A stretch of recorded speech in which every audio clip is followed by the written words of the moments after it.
Ya, terima kasih pemirsa Sultan TV. Saya masih ditemani Pak Sopril Amir selaku program koordinator di Tempo Institute, pengamat sosial dan juga sekaligus alumnus sosiologi Universitas Gadjah Mada. Kita masih membahas soal pameran kebohongan Crazy Rich Bodong. Ternyata banyak sekali kemudian tadi ya informasi instan yang kemudian didapatkan oleh para netizen dan juga pengguna media sosial kita, sehingga kita mengidolakan para Crazy Rich ini yang ternyata beberapanya juga bermasalah begitu, karena kita juga tidak tahu bahwa sumber kekayaannya ini hasil dari penipuan.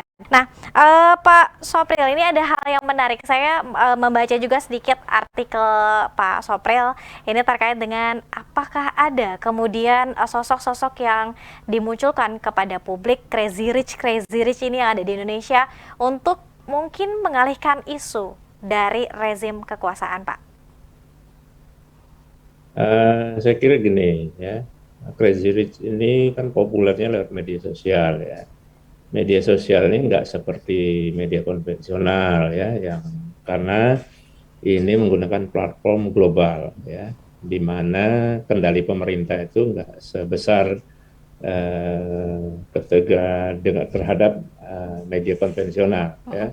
Meskipun sekarang udah nggak ada lagi segala macam aturan izin penerbitan nggak ada lagi, tapi tetap saja bedanya adalah kendali pemerintah terhadap media sosial itu beda ya, minimal banget ya. Jadi ini dia bekerja dengan algoritma, dengan pilihan publik sendiri gitu ya. Nah, jadi kalau ada yang ngetop itu karena logika media sosial itu sendiri, bukan karena dimunculkan oleh. Nah, saya kira ya, pemerintah itu hanya memanfaatkan hal-hal yang populer yang ini untuk membangun kepercayaan publik kepada kinerja pemerintah. Jadi kalau ada yang hal-hal yang berhasil, populer itu, pemerintah akan dukung, ya, dan akan mengklaim bahwa ya ini bagian dari yang usaha kami. Lihat nih, kami itu berhasil menjalankan pemerintahan dan hasilnya adalah munculnya orang-orang berhasil, orang-orang yang kaya, muda, itu yang saya kira dimanfaatkan oleh pemerintah.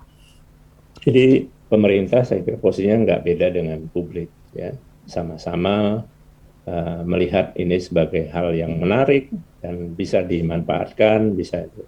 Jadi itu ya. Nah, tapi kemudian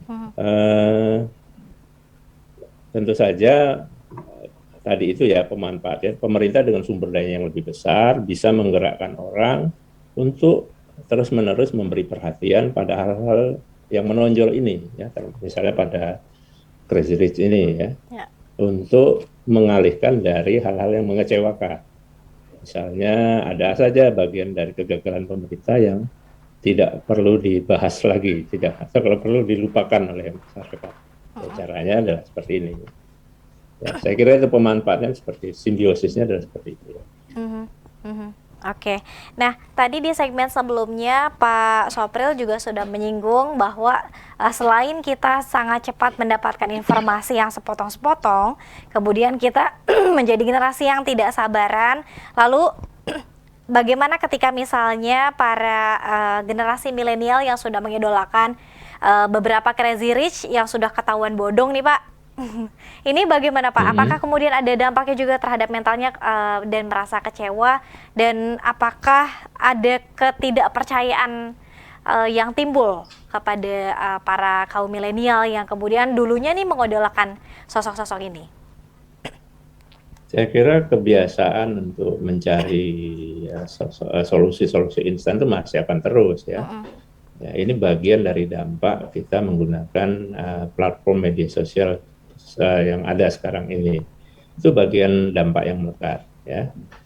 Nah, bahwa idola mereka yang ini kecewaan, ya itu tidak akan menghilangkan kebiasaan cara mereka mengidolakan itu. Ya ini hilang, mereka kan cari penggantinya, ya, pengganti yang dengan karakter kurang lebih sama, ya. mereka idola baru itu tetap saja yang dicari adalah yang memberi solusi instan. Jadi ini sebenarnya lebih besar daripada tentang sosok satu dua Crazy Rich ya. Ini tentang cara kita menggunakan dampak dari cara kita menggunakan media sosial saat ini. Ya, Crazy Rich itu hanya sebagian saja dampaknya. Masih akan muncul lagi yang sosok-sosok idola baru dengan karakter yang sama. Sosok idola yang muda, ya, menjanjikan kecemerlangan hidup, kemewahan, dan kemudian segala macam masih akan terus bisa. Ada yang akan ada penggantinya kok, ya. Karena masalahnya adalah karena memang tradisi yang terbangun, mentalitas yang terbangun dari kita saat ini adalah itu mentalitas instan. Jadi ini hanya dampak saja ya, bahwa kita mengecewakan kecewa ya kecewa, tapi akan mereka akan cari lagi, cari yang baru, ya. Jadi mereka nggak akan ini ya. Tapi yang sehingga yang lebih perlu kita perhatikan itu adalah bagaimana itu tadi ya, bahwa kita tetap tumbuh menjadi generasi yang tangguh, ya, sabar, ya, tidak mudah patah hati, ya, tidak mudah kecewa. Ya. Kecewa oke, tapi tidak kemudian berlama-lama dengan kecewaannya, ya. Maju lagi, jatuh, bangkit lagi. Nah itu yang benar kita perlu cari, ya. Bagaimana cara mendapatkan generasi dengan karakter seperti itu, dengan ketersediaan media belajar seperti sekarang ini. Ya, media sosialnya juga jadi media belajar ya. Oke. Jadi nah, itu ya PR.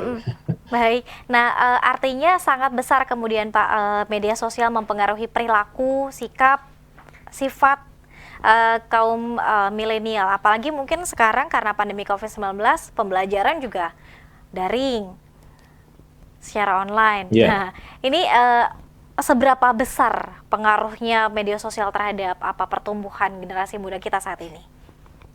Saya nggak tahu, saya bukan peneliti dan juga belum menemukan, mencoba mencari secara serius ya tentang dampak. Tapi saya kira dari beberapa info yang berlintasan yang saya temukan itu ya.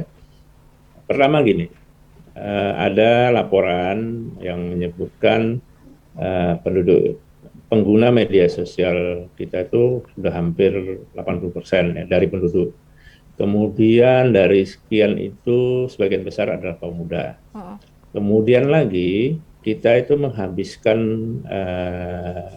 waktu kita di media, di internet dan media sosial terutama 8 jam sehari. Sepertiga dari hidup kita itu ada di situ. Jadi bayangkan besarnya dampak. Nggak mungkin nggak ada dampaknya. Ya.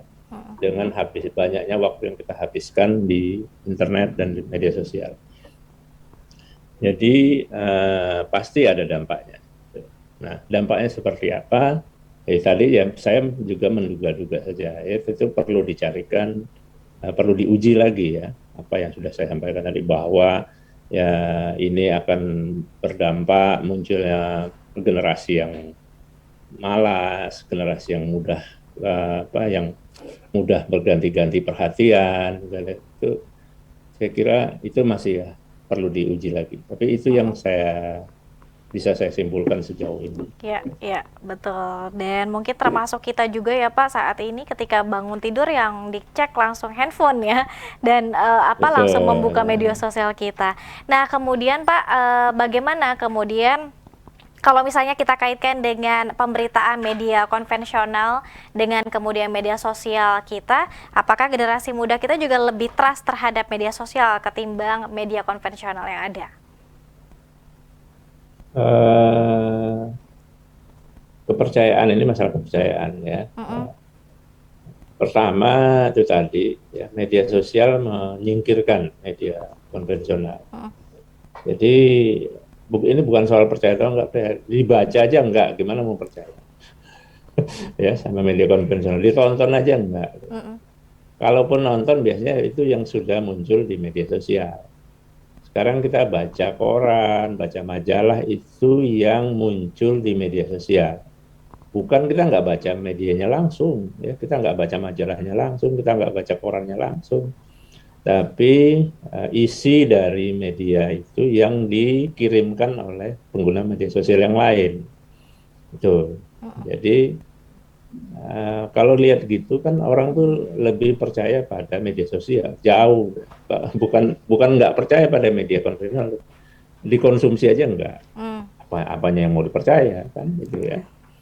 Jadi jadi termasuk yang medium yang kita sekarang ini kan.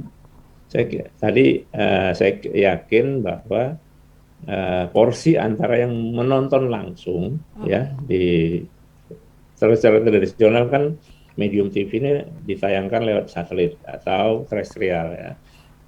Sekarang ditambah dengan jalur-jalur channel-channel media sosial. Coba yang terbesar konsumsi siaran kita ini dari mana? Media sosial atau yang langsung? Saya yakin jawabannya adalah di media sosial. Ya, itu pun setelah misalnya ada yang nyebar-nyebarin, ya, ada yang baca, ada yang itu. Oh ada nih, oke saya tertarik, saya akan lihat di media sosial, melalui media sosial, nggak langsung, nggak ada yang mungkin yang mantengin siaran ini sepanjang hari berapa banyak, termasuk semua lah, ya, termasuk siaran TV-TV media besar dulu, mau sebut aja, SCTV, RCTI, mana lagi, Indosiar, itu kan, semua sekarang ditonton setelah mereka tahu isi siarannya di media sosial. Enggak langsung, yang nonton TV palingnya di warung-warung kecil ya, yang di mana yang dipantengin, itu pun nggak ditonton. Disiarkan di TV itu, ditayangin, tapi yang nonton siapa? Enggak, orang nonton HP-nya kok. Oke, baik. Pak Sopril, kita masih ada satu segmen. Nanti kita akan lihat beberapa pertanyaan, Pak, yang sudah mampir di kanal YouTube Sultan TV. Untuk membahas tema kita hari ini, nanti kita akan bacakan satu persatu. Pemirsa, tetap bersama kami dalam Bijak Hari Ini.